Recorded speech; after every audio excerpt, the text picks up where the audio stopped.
Good morning everyone! At ngayon ay magpupunta tayo sa graduation ng aking daughter. Ayan. Kailangan wag tayong malate dahil magche-train lang tayo. Halika guys, samahan nyo ko sa Tokyo.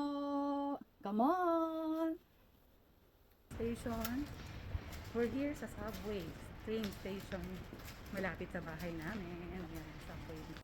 Alam nyo ba guys, naalala kong pinagsabihan ako ng mama ko na bakit ko pinag-aaral ang aking anak sa public school, samantalang ako hindi ko naranasang mag-aral doon. Sa totoo lang nasaktan ako noon at na-challenge din ako at the same time. Sa tulong ni God at ng iilang tao at ng effort namin dalawa ay nakagraduate na rin siya. Congratulations! Ganda naman! Happy graduation!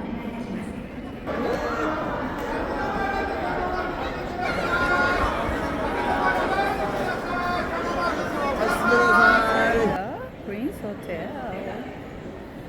Saan na kaya yung aking Junakis?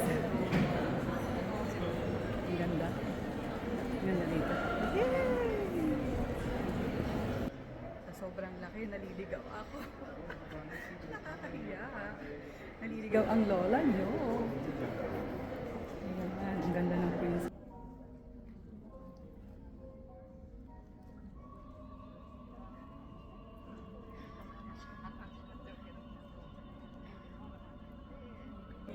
Alam nyo ba guys, ganito ang graduation nila.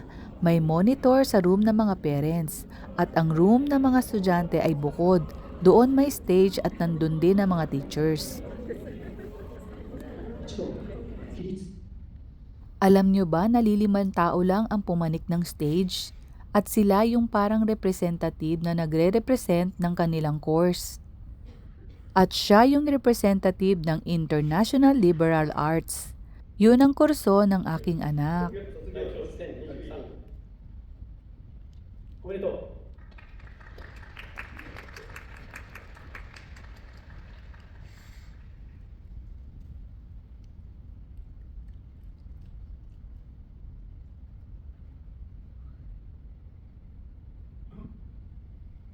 Ayan, sila ang buong klase ng liberal arts. Magbabaw lang sila tapos na. Kaya alam nyo, ang bilis na tapos ng graduation. Hindi na kailangan pumanik isa-isa ng mga estudyante.